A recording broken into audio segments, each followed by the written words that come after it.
spending a month island hopping in Greece was my idea. Susie loves the sun, and we don't see much of it in England for most of the year. Our daughters left the nest a couple of years ago, so it didn't take much of an effort to convince my wife to take a holiday in June before the main holiday season begins. Smart thinking, Jimmy, was what she said. In her mid-40s, Susie is an attractive blonde who has kept herself in good shape. She lost no time shopping for swimwear, while I planned our itinerary and the gods no doubt laughed. Susie and I have our own businesses.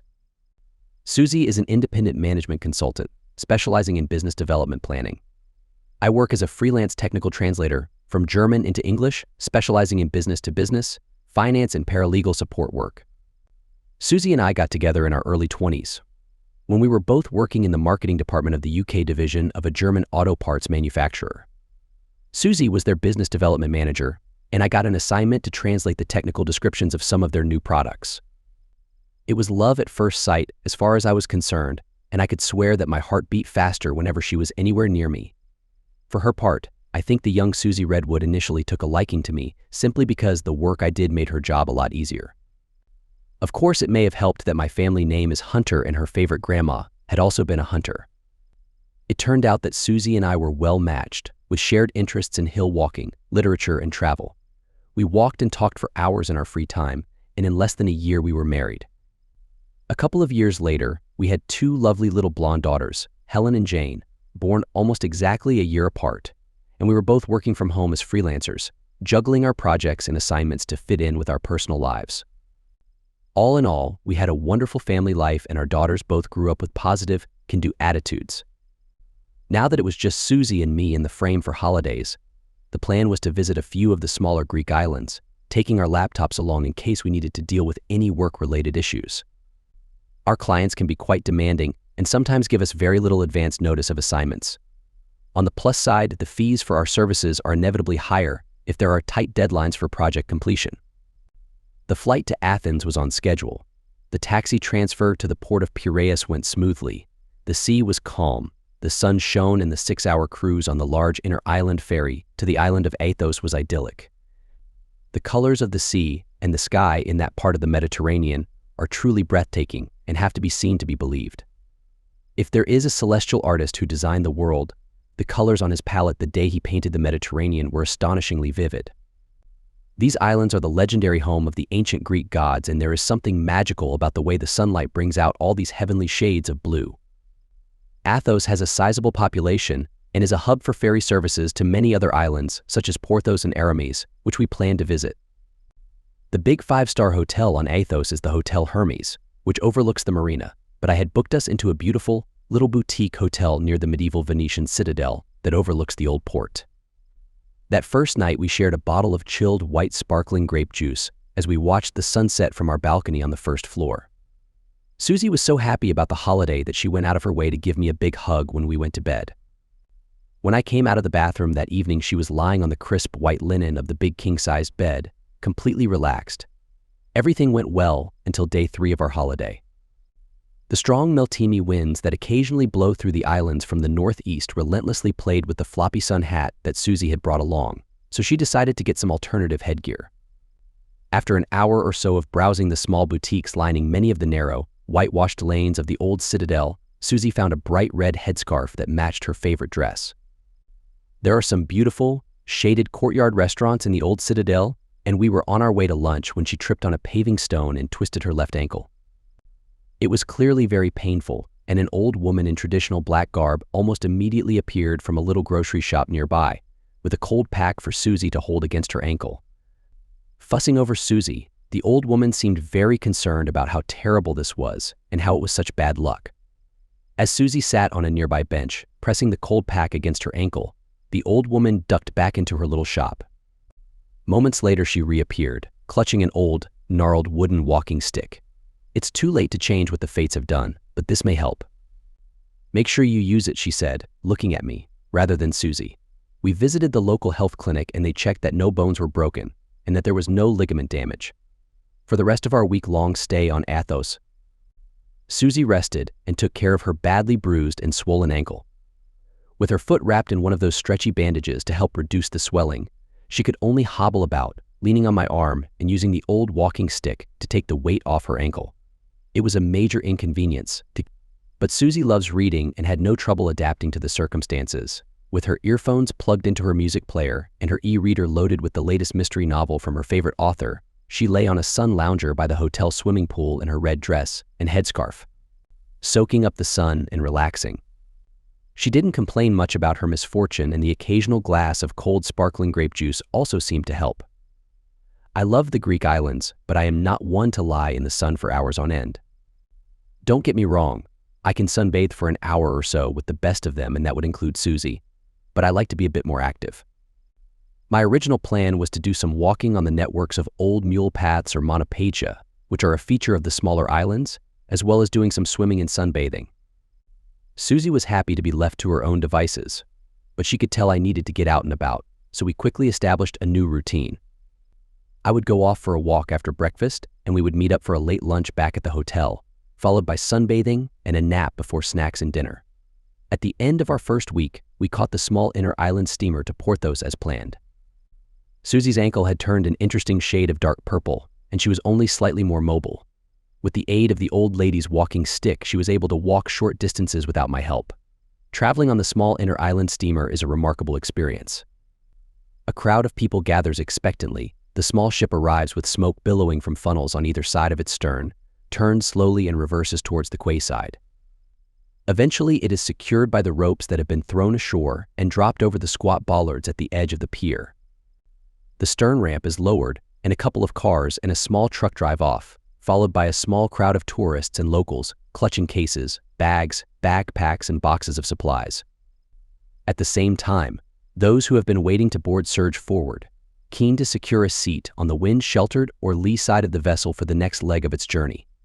Amongst all this organized chaos, a crew member does his best to collect tickets as the new passengers jostle to get past him. There is no such thing as a queue. It took the little ship about 4 hours to reach Porthos, which is a long, narrow island, with a rocky northern coastline and a series of 4 sandy beaches on its southern coastline, separated from each other by rocky outcrops. Porthos is comparatively flat, so its beaches have some shelter, but they still benefit from cooling northerly breezes. The only significant settlement is the little port towards the southwest of the island, featuring around 50 of those astoundingly white houses, clustered together on a gently sloping hillside behind half a dozen quayside restaurants. On the west side of the town is a broad sandy beach with shallow waters. It is popular with families and the children run about, playing volleyball, football, or frisbee. To the east, behind another little hill, is a small sandy beach, which is set between rocky outcrops and is clothing optional. Public nudity is against the law in Greece, but nowadays there is a practice of tolerance of nudity on the basis that it is restricted to 1 or 2 designated beaches that are out of sight of the general public. The beach with the families was nice, but not very relaxing. We had spent many summers on beaches with our own children, so we didn't need to be a part of beach life with children and families. Instead, on our second day on Porthos, we left the guest house where we were staying and made our way over the hill and down to the small beach to the east. There was a paved path, and it was about as far as Susie could manage with her stick and me for support, although it took us quite a while to cover the distance. There were only a couple of dozen people on the beach. By this time, it was about 10 o'clock in the morning, and the sun was shining brightly. Once we had found a nice place to lie down and do some sunbathing. Later that morning, I watched her go for a swim to cool off. When she eventually emerged from the sea with the salt water, she looked like a goddess. She shook her hair and her tanned skin glistened in the sunshine. I'm a glass-half-full type, so I looked on the bright side when one of my best clients emailed me to ask if I could do a rush job on another technical translation. It would mean having to work for a couple of days while on holiday, and the timescale was very tight. However, the work would be comparatively straightforward, and the fee would be a hefty contribution towards the cost of our holiday. It seemed like a great opportunity to me, but I asked Susie if she thought it was worth accepting the assignment. "It's up to you," she said, "just as long as you don't mind leaving me alone at the beach." "Most of them are older folks from Northern Europe," I replied. "No doubt you'll get checked out by some people, because all the other women on the beach are older too. Anyway, that's beside the point. You're more than capable of taking care of yourself." The next morning, Susie packed her Kindle, a beach towel, and her suntan cream, and I walked her to the beach before returning to our room to start working on the assignment. There was a small taverna at the beach, so I knew Susie could put her top back on and have lunch without having to come back. Time flew by, and I accomplished a lot of work before I went to fetch Susie at the end of the afternoon. By noon the day after that, I had finished the assignment. The client texted to confirm they had received my email with the file attachment. It would take them a couple of hours to check the work and sign it off, but in the meantime, I could join Susie on the beach and enjoy the sun. I changed into my swimming shorts and a t-shirt and headed off. Life is strange. You spend 20 years with someone, and then one day you realize that person is a lot less inhibited than you thought. Susie was lying on her back on her beach towel when I got to the beach that afternoon. She didn't see or hear me approach as she was snoozing with her eyes shut. I wasn't sure what to do, but I thought it would be rude not to follow her lead, so I took off my t-shirt, dropped my shorts, and sat down next to her. She stirred and opened her eyes. "Oh, it's you. Were you expecting someone else?" I asked. "No, of course I wasn't. But I was having an amazing dream." "Anyone I know?" "Well, you were in it, but there were loads of other people too." "That's nice," I said. "Just changing the subject slightly, it's no big deal," she replied. "Everyone round here is so relaxed and stress-free. No one is uptight about it, so I thought, why not?" "Okay," I said.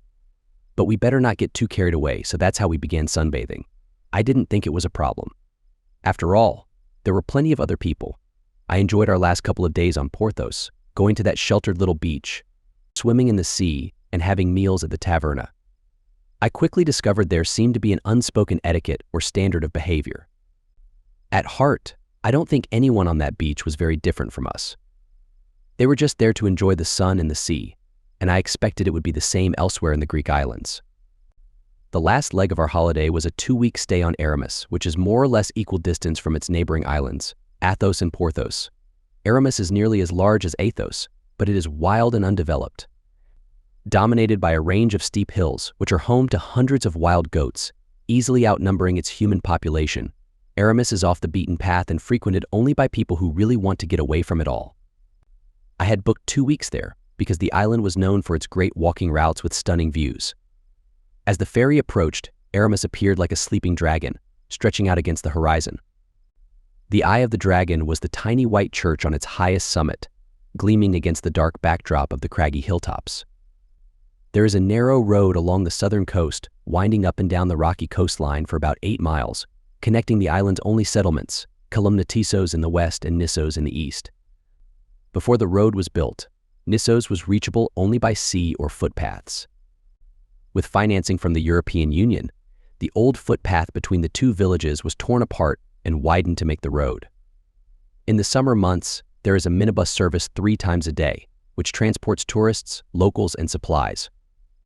Apart from the paths from each of the villages to the hilltop church, the remaining footpaths on Aramis are now largely unused and offer a wonderful opportunity for walkers to explore off the beaten path. The Greeks are generally friendly and hospitable. Tourism is a significant part of their economy, and they go out of their way to make sure you are happy and satisfied, which is why many people return to the same place over and over again. We had never previously been to Aramis, but Spiro welcomed us as if we were old friends. It was easy to spot him, waiting amongst the small crowd on the pier, holding up a sign with the name of his restaurant and guest house, Iliovassilema. The Greek word for sunset sounds beautiful and describes a shimmering orange orb melting slowly into the dark blue Mediterranean Sea, the end of the day, and the coming of the night. Over a welcoming drink on the balcony of the restaurant, which boasts a wonderful view westwards across the bay, Spiro listened to our plans and offered advice. Susie was recovering well, but she was still not fully mobile, so she was not going to be joining me on any long walks that I had planned. When you are walking on the hills, be careful of the wild goats, Spiro warned us. They may confront you if you intrude on their territory. Don't back down. If you do, the goat will take this as a sign of weakness. It will charge at you and try to knock you over. The best thing to do is to stare it out. Eventually the goat will decide it has something else to do, but you must be patient and wait until it has moved away some distance before you proceed. The next morning we set about getting our orientation. Spiro had given us a map of the island, and we soon found out there was no shortage of hiking trails, but only 3 beaches. There was a small beach next to the pier, and it was possible to go swimming there, but the fishing boats came and went, and there were occasional smells of marine diesel in the air. A couple of miles further eastwards along the coast, reachable on foot or by the minibus service, there was a sandy beach with a small cafe. The only other beach was a mile or so beyond Nissos, at the far eastern end of the island and reachable only by a path over the hills or by boat. After a pleasant stroll around Nissos and a cup of coffee at a taverna, we caught the midday bus to the beach with the cafe. Situated well away from both of the island's villages. This is another beach where people are comfortable being without clothes, and we gathered from the bus driver that it was known locally as Yaya's place, as the cafe was run by an old hippie woman known simply as Yaya, which is Greek for grandma. From the number of plastic bags and evidence, most of the dozen or so bus passengers seemed to have spent the morning shopping for groceries. Some were clearly locals heading back to Nissos, and the others seemed to be mostly German tourists, judging from the chat that I could hear. The Germans are tolerated by the Greeks, but not well liked. Apart from the enduring memories of the German wartime occupation and atrocities in the 1940s, many Greeks point the finger of blame at the Germans for the economic woes that Greece has had to endure in recent years. Personally, I think modern Germany has become a multicultural or rainbow nation and is very different from the country that my family fought against in 2 world wars. I have many German friends and business acquaintances, and I enjoy the opportunity to speak German with them. However, Susie had warned me not to get into any conversations in German during our holiday. She didn't mind me talking to anyone in English, but she didn't want any Greeks listening in and thinking that we might be German. Yaya's place is absolutely beautiful. The road descends from atop the rocky cliffs into a small valley below steep hills before it ascends again to disappear over the hill towards Nissos. You get off the minibus in the middle of the little valley and make your way down a well-worn dirt path through a stand of stunted olive trees, and you come to a little stone cottage in a lush and colorful garden set with tables, chairs, hammocks, and awnings for shade. From the garden, with its pot plants, flowers, shrubs, and bushes, you gaze directly onto a wide stretch of absolutely pristine sandy beach, about 200 meters long and sheltered by cliffs on either side. As we made our way past the cafe and onto the beach, Susie couldn't stop grinning. "This is really amazing, Jimmy," she said. "It looks like paradise." "Yes, you could be right," I said, "but look at the size of that snake." Coming up the beach towards us, shaking off the seawater, was a tall, slim, dark-haired, bearded man, probably in his early 30s. "Oh my God," murmured Susie. "I can't believe it." She turned towards me. "I think I need a drink after seeing that. How about lunch before we hit the beach?" We found ourselves a small table and a couple of chairs in the garden, and Yaya brought us some homemade spinach pies and a couple of cold drinks. She turned out to be a delightful older lady, possibly in her late 60s, and very well preserved. Her black hair had streaks of gray, which gave her an air of dignity and maturity that complemented a warm and friendly countenance. She explained that she had inherited the small cottage from her grandmother, who it seems was the original Yaya. For many years, visitors had been camping at the beach during the summer months, pitching their tents on the area at the edge of the beach that had formerly been a field and was part of Yaya's property. Instead of trying to evict these campers from her land, Yaya charged a small fee and made some money by running her cafe. After lunch, we walked along the beach and found a nice spot to place our beach towels. We spent the afternoon snoozing and reading in the warm sunshine, with an occasional dip in the sea. I counted around a dozen other people scattered along the beach, all of us without clothes, but there was no sign of the man with the snake-like appendage, and I assumed he was in one of the tents at the back of the beach. There is a path from Yaya's place to Nissos, but it's very narrow in places, and the first section ascends steeply up the side of the rocks from the beach to the headland. Although Susie no longer needed the old walking stick to get about, there was no way she could have attempted that path. Instead, we caught the late afternoon minibus. The next morning, Susie went back to Yaya's place on the minibus, and I packed some lunch and a couple of bottles of water in my backpack, grabbed my compass, binoculars, and the map, and set off on foot for Nissos. I took the old walking stick along with me, and it came in very handy on some of the steeper stretches of the hill paths.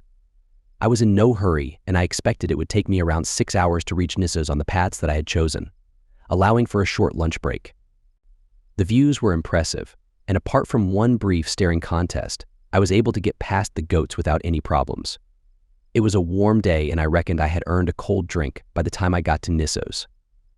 I had half an hour to spare before the late afternoon minibus was due to depart from Nissos to Kolumnatissos, so I climbed the short flight of steps to the wooden deck of the little taverna by the harbor and took a seat at a small table with a view of the bay. There was no one else in sight. "Good afternoon." The waitress who emerged from the doorway to greet me looked typically Greek, with shoulder-length black hair, an olive complexion, and high cheekbones defining an attractive face. I would have guessed her to be in her mid-30s. Her simple white smock top and black skirt hinted at an enviable mix of youth and maturity, with a modest waistline and some nice curves. "Good afternoon. Do you speak English?" I asked. "Yes, of course. What would you like?" she replied. "A cold drink would be good." She hastened away to bring my drink and came back with an ice-cold glass straight out of the freezer and a cold bottle of lemonade. She asked me if I had walked to Nissos, and I explained how I had followed the various footpaths over the hills from Kolumnatissos. As we chatted, she talked about the paths on the island and made some recommendations about which routes were best. Some paths were in better condition than others, and I was grateful for her advice. I explained that my wife had twisted her ankle and that I would meet up with her when the bus stopped at Yaya's on the way back to Kolumnatissos. The next morning, Susie and I caught the morning minibus from Kolumnatissos. She got off at Yaya's place while I stayed on to Nissos, as I planned to walk a couple of routes in that part of the island. I reckoned I could do a hill walk in the morning, have a short lunch break at the taverna, and then take the path to the remote beach in the afternoon. If it was a nice beach and easily accessible, I could help Susie get there the next day. It was a lovely day out, and I had a nice chat at lunchtime with Eleni, the waitress at the taverna in Nissos. Her English was absolutely faultless. "This is my parents' taverna, and I help them during the summer," she explained. "I'm actually a commercial lawyer, and my practice is in Athens, where I normally live. I have a lighter caseload in the summer months, so I work from here. If I need to have a confidential discussion with the client, I can catch the ferry to Athos, stay overnight at the Hotel Hermes, use their teleconferencing suite, and be back here within 24 hours. We compared notes about how high-speed internet had made it possible to do business from remote islands before she left me to finish my Greek salad. To my great surprise, when she brought me the bill, she asked if I would be interested in doing some work for her. "Here in the taverna?" I asked. "I don't mean serving tables or washing dishes," she laughed. "You told me you're a technical translator from German to English. It seems the fates have sent you to me because right now I could use your help." Eleni explained that she had some German technical drawings and texts that were evidence in a copyright case, and she needed a translation into English as soon as possible. Her usual agency connections hadn't been able to find anyone to do the work at short notice, so I seemed like a godsend to her. However, as I pointed out, there was one major snag. I was on holiday and wanted to do some walking, explore the island, and relax with my wife. Besides, I had done an assignment the previous week and wasn't inclined to do another one. Eleni eventually convinced me. It helped that she was a very pleasant and attractive-looking woman, but the deal we reached was a good one for both parties. I would get my fee plus free lunch at her parents' taverna in return for half a day's work every day for the next 4 days, which is how long we reckoned it would take. I could work in the morning and walk in the afternoon, or vice versa, but I would be working at the taverna in Nissos, as the technical documents were large files, and I would have to access them on Eleni's computer. I made it clear that my acceptance of the assignment would be subject to Susie's approval, which I expected to confirm once Susie had the chance to visit Nissos the next day. Susie seemed tired after her day on the beach when she joined me on the minibus later that afternoon at Yaya's place. After we got back to Ilia Vasilima, she went for a shower and then curled up on the bed for a snooze before dinner. I was slightly disappointed that she wasn't up for spending more time together, but I reckoned maybe she was suffering from mild exhaustion. Over dinner, I told her about Eleni's offer, and she was initially quite annoyed. She was somewhat appeased that I hadn't accepted straight away, and she agreed that it would be nice to see Nissos and check out the remote beach, which I had explored after lunch that day. Susie and I caught the minibus to Nissos the next morning and stopped off at the taverna to say hello. Eleni was as friendly as ever, but Susie wasn't convinced for some reason. However, she agreed to think things over while we walked to the beach, and by lunchtime she had reached a decision. "If you don't mind me spending time at Yaya's place, then go ahead and do the assignment. Just don't expect me to come to Nissos with you every day when there's a beautiful beach at Yaya's place with a bus service." I knew her ankle was still sore, so it seemed fair enough to me. It was mid-afternoon by the time we got back to the taverna, and Eleni was clearly relieved that Susie had changed her mind, She insisted that our late lunch was on the house, and the three of us shared a nice bottle of cold white wine and chatted, while Susie and I waited for the minibus. Susie spoke with pride about our two wonderful daughters, and Eleni revealed that she had two teenage sons, but she was divorced and the two boys were staying with their dad in Athens for a few weeks before coming to Nissos for the summer. That evening, Susie's mood had changed. I had no idea what had happened, but she was very affectionate when we got back to Iliavasalema, and I was still weak in the knees when we sat down to enjoy our dinner while the sun sank into the sea. I enjoyed working with Eleni the next couple of days, and her parents were very welcoming. Eleni had an impressive setup with a state-of-the-art laptop and absolutely top-notch software.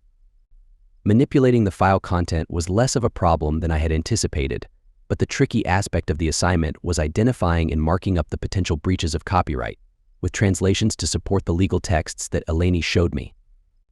I preferred working on the assignment in the morning and walking in the afternoon, which seemed to suit everyone. Unfortunately, Susie's mood seemed to have changed again. Both days she was very tired and just wanted to rest when she got back from Yaya's. I discovered why the next evening. We were sitting at dinner on the terrace when a middle-aged couple came into the restaurant. The woman seemed to know Susie and nodded to her before the couple took their seats at the table immediately behind me. Susie pretended not to notice them and continued to engage me in conversation. The couple were speaking German and I could clearly hear what they were saying. "Have you seen?" The woman asked the man. "It's Red Riding Hood." "Do you mean the woman with the red headscarf?" replied the man. "I thought she was with Wolfgang." "Yes and no. At Yaya's she's spending time with Wolfgang. Her husband is elsewhere during the day and has no idea. It would be too late to save her anyway. Wolfie has already completely fooled around with Red Riding Hood." The two of them had a good laugh before discussing what they would order for dinner. It was the complete shock of what they had just said that allowed me to continue to chat with Susie while my mind tried in vain to process and understand the information it had just received. I vaguely remember continuing to eat what had been a delicious fried fish, but I tasted absolutely nothing. After a while, I excused myself and went to the restroom. I wasn't feeling well, but it gave me a chance to try and think about what I had overheard. I quickly decided not to ask Susie about what might be happening at Yaya's place. For all I knew, it might just be a rumor, but I knew I would have to find out one way or the other. I didn't want her to think that I didn't trust her, and I didn't want to give her any warning if she was doing something wrong. That evening, Susie was soon asleep. Whether it was from too much sun or exhaustion from the beach, I wasn't sure. I had to assume she was innocent until proven otherwise, and with that thought in mind, I finally fell into a restless sleep. The next day we took the morning minibus as usual. I asked Susie if she wanted to come to Nissos with me, but she said she preferred Yaya's. At Nissos, I got straight to work on Eleni's laptop in the big back room of the taverna. I'm sure Eleni could tell that I was not quite myself, but she didn't comment on it. I had a quick lunch and hopped on the midday bus instead of the late afternoon bus. I was one of the few passengers, and no one else got off at Yaya's. A couple of women were waiting to get on there, and I stood by the roadside until the bus disappeared from view. Instead of walking through the olive grove to the cafe, I followed the road back to where it met the old path down to the east side of the beach, where the tents were set up. I expected there would be a vantage point from which I could look down on the tents and the beach. Sure enough, although the old path was largely overgrown, it was still possible to make my way down it to a bend with a clear view. I took out my binoculars and leaned against a young cedar tree to steady myself as my hands were trembling slightly. I was hoping that I would see Susie enjoying the beach all by herself, but after spending some time scanning up and down, I didn't spot her there. Maybe she was at the cafe. I could see right into it, but she wasn't there either. I was reluctant to use my binoculars to look into the tents of strangers, but there didn't seem to be anyone in any of them anyways. Just as I was thinking maybe it was all just a story, I caught a glimpse of something red out of the corner of my eye. I focused in on one of the larger tents situated off to the side of the others, almost under the hillside. I felt sick and had to hold onto the tree to keep myself steady. When I had nothing left to throw up and had stopped shaking, I got out my camera and took a few pictures just in case I needed evidence for later. Walking back up the path to the road, I headed for Nissos. There was no way I was going to confront her while she was in the middle of whatever was happening. I needed time to decide how to handle this situation. Red Riding Hood was in trouble, but she had already fallen into the wolf's trap, so I might be too late to save her. One thing was certain. I would take action and there would be consequences, but it would be at the right time and place. Susie came back on the bus later that afternoon, and I told her I had walked back overland after lunch at Nisso's. Needless to say, there wasn't much conversation over dinner, and I didn't object when she went to bed early, leaving me on the terrace with a glass of juice while I quietly nursed my anger and started to plan. The next morning, I got a surprise at the taverna in Nisso's. I had been feeling miserable all morning. "Look, it's not your fault I'm in a bad mood," I told Eleni, after nearly snapping at her when she asked if I would like a coffee. "I got some very bad news and I have to sort out a serious problem." Eleni hesitated for a moment. "So you heard about your wife and the German guy? How did you know about that?" "The bus driver told my father and he told my mother, and she told me." "How did the bus driver find out?" "The Fisherman's Bar in Tissos," she replied. "It's one of the biggest sources of gossip on the island. The German guy, Wolfgang, spends his evenings there and he likes to brag about his conquests. Your wife thinks she's being discreet, but everyone on the island knows what she's been doing. Thanks for the sympathy, but I can do without it." I just never thought she would cheat. Maybe she had a moment of weakness and gave in to temptation. So he spends his time flirting with women? Yes, more or less. His relationships never last very long. To the women, it's just a vacation romance. They usually pay for his stay, and in return, they get plenty of companionship for a week or two. It sounds like the centaur is a mean creature. No one likes him. He's not just mean, he's very aggressive. He had a relationship with an older woman last year and beat up her husband when he tried to stop it. But if he's an aggressive predator, why doesn't Yaya just tell him to leave? Yaya is a nice lady, but there are rumors that the centaur keeps her company sometimes. I was surprised by this revelation. Wolfie had influenced Grandma. Instead of being a safe place for Red Riding Hood, Grandma's was set up for an ambush. Yaya was turning a blind eye to whatever Wolfgang was doing in exchange for something. He probably felt very confident that no one could touch him. I finished my assignment for Eleni that morning and we signed it off before lunch. Eleni was clearly concerned about me and suggested that I should be careful if I decided to go up against the centaur. She was surprised when I told her that the first thing I needed to do was to take a trip to Athos to use the secure teleconferencing facility at the business center in the Hotel Hermes. I explained that I urgently needed to go over some technical translations with a client and that I intended to take the ferry to Athos that afternoon. Eleni kindly called her contact at the hotel and made a booking for me to use the teleconferencing facility the next morning. She asked me if I wanted her to book me a room at the hotel at the same time, but I told her I would make other arrangements.